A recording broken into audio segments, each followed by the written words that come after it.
everyone, welcome back to my channel, and if you're new here, welcome to my channel. My name is Marina. I am a certified lash tech based in Toronto, Canada, and I like making lashing videos. Everything that I'm sharing with you guys is completely subjective to what I like to do, so please take everything I say with a grain of salt, because some of the things that work for me might not work for you. Sorry, I lost my wording there for a second. Anyway guys, getting into this video today, we are going to be doing a hybrid refill. So usually the methods that I go through when I'm doing a refill always start with a lash bath. Now, as you can see, I'm really getting into the tips of the lashes. I really like to get into there to really open those fans, and if there's any oil or debris kind of trapped within those lash fans, I like to really get in there and kind of separate the fans so that I can get that fluffiness back again. So there's a few reasons why I always start with a lash bath. Number one is, in the past, I found that when I would go and remove the lashes and they were dirty, like the outgrown ones, it was harder to remove just because the debris would act as another type of bonder in a way. I mean, if you take care of your lashes, and usually I tell my clients to come with clean lashes, but that doesn't always happen. I have to kind of go in again and do it properly, I guess. This client usually keeps her lashes really clean anyway, but as you can see before, when I went to go wash them, there were a few extensions just kind of falling out, and those are the ones that were ready to come out. So probably if she were to brush her lashes again, those would have popped off. But also sometimes debris and oil, makeup, buildup, all of that can help an extension bond for longer on that lash, thus making it harder to remove if I didn't do a lash bath. So I always go in and double cleanse when I'm doing a refill. Now, the reason I double cleanse for a refill is going on to my next point, that I find with refills, you want to get that curl back on that lash. So if you're wearing lash extensions through everyday activities, you're going to notice that the curl is starting to kind of flatten a little bit. Now, this doesn't happen to everybody. If you take really good care of your lashes, buy yourself a fan, dry your lashes properly, wash them daily, we shouldn't see a loss in curl. But again, we're all human, we all get lazy. Sometimes I notice that it's just inevitable that some people aren't going to be as diligent as others, and that's okay. But I stopped charging for lash baths because I just think it's an essential part of any appointment, whether it's a refill or a full set. You really want to increase that retention, and I've mentioned this in my retention video, that clean lashes will hold better for an extension because it's not going to slip off. So I always try to make sure that my lashes are squeaky clean, and I double cleanse. And I double cleanse and really get into the tips of the lashes so that the fans open up again. And then I go in with my spoolie and I re-curl from beneath so that I'm pushing the lashes up, kind of curling them.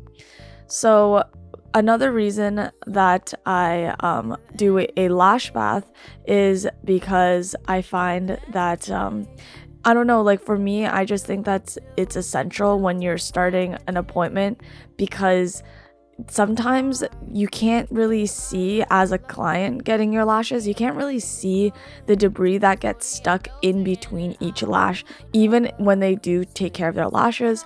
I've had clients say, oh, I washed my lashes before I came, and I would still find some makeup and maybe a little bit of eyeliner still stuck in between the lashes. And for me, I just don't want them to get too much buildup, so I'll just do kind of a double check. I mean, it's totally up to you guys if you want to charge for that, but I just think it's an essential part. So as you can see, like from this clip, I am removing the outgrown lashes. Now, there's a couple methods I use when I'm removing lashes. I use the banana peeling method, which is grabbing the natural lash with one tweezer and then basically peeling off the extension with my isolating tweezer. Now that can get a little tricky, especially if you use the wrapping method sometimes, or maybe there's an extension that has slightly too much glue that you didn't really mean to mean to have that much glue on. I don't know how to explain that properly, but yeah, so basically sometimes I find that maybe I used slightly too much glue, not enough to damage, but it's enough to hold on for a really long time, and so the banana peel method doesn't really work. Or if the wrapping method is like on point, it's very hard to get that extension off. So as you can see, like, it's quite easy right now, but sometimes you'll see me twisting and turning. That is me trying to get the base of that lash extension to open up so I can safely remove it without damaging the natural lash. So basically what I do is I grab the extension near the base, but not completely, and then I take my other tweezer and I start doing a circular motion to kind of break that base. It's like you can think of it kind of like cracking a glow stick, I guess. I just try to really like break that bond and really open up the base so that when I do take it off, it'll slide off naturally, and that way I'm not going to be pulling on her natural lash and it comes off and rips out of her eye, which obviously would hurt a lot. And this way, while I hold the base close to her eyelid, I kind of move my tweezers closer to the lid so that when I'm removing it, I'm not going to be pulling on the lid part of it, like the root of the lash, because obviously that's going to hurt really badly. So that's like one of the other methods I use when the banana peel method isn't working how I want it to. Now, something that I did learn recently from me watching videos on my own is that you don't always want to remove every single outgrown eyelash, especially if they're only paying for a refill price. Now, obviously, refill prices are going to be a lot cheaper than a full set, so I would honestly like kind of pick and choose which ones you're gonna remove. Like, obviously remove the extremely outgrown ones. Like, you can see it's very, very far from the root. However, if you remove too many, every single outgrown eyelash, I'm sorry, but that's now a full set. You can communicate to your client it's gonna be a full set now, just because I've had to remove a lot of lashes. Or you can just let them know, hey, I can remove a few of them because I don't want to charge you a full set and I know you're here for a refill. However, there are some outgrown ones that I'm gonna leave, so it might not look as clean as it could be. Usually my clients are pretty good at coming back for a refill price, but especially if you're back-to-back clients like I am, you don't have time to be doing a full set, so it's up to their discretion when they should be coming back for a refill anyway.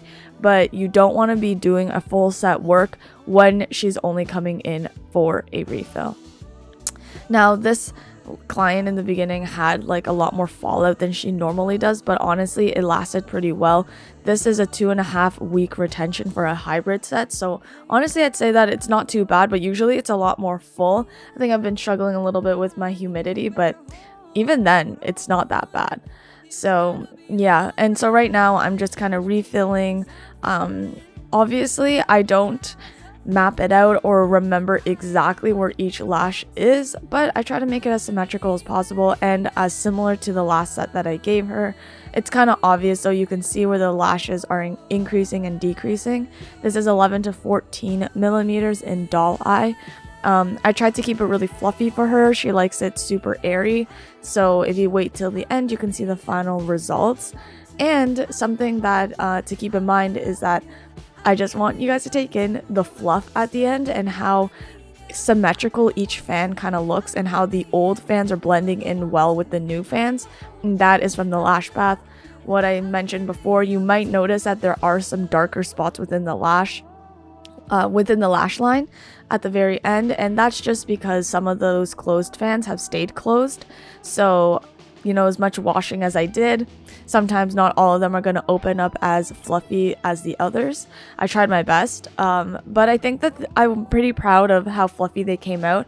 I always just try to really open the fan and regain that curl, but unfortunately with the summer around the corner with sunscreen and sweat, it makes it a little bit difficult to work with. But at the end of the day, I was really happy with how the refill came out. This refill took me about an hour, maybe even a little bit less than an hour, and that's usually how long my refills are, unless they're volume or mega volume. That can take up to an hour and a half, maybe 2 hours. But yeah, hybrid sets and classic sets are pretty easy for refills. I hope this was helpful. If you guys have any questions, please leave me a comment. Any engagement helps. If you have any tips for me, I'm always open for constructive criticism. Thank you so much for watching, guys. I post every Sunday at 6:15. If you found that this was helpful at all, please give it a thumbs up, and I will see you guys next week. Bye!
Disco ball eyes, technicolor.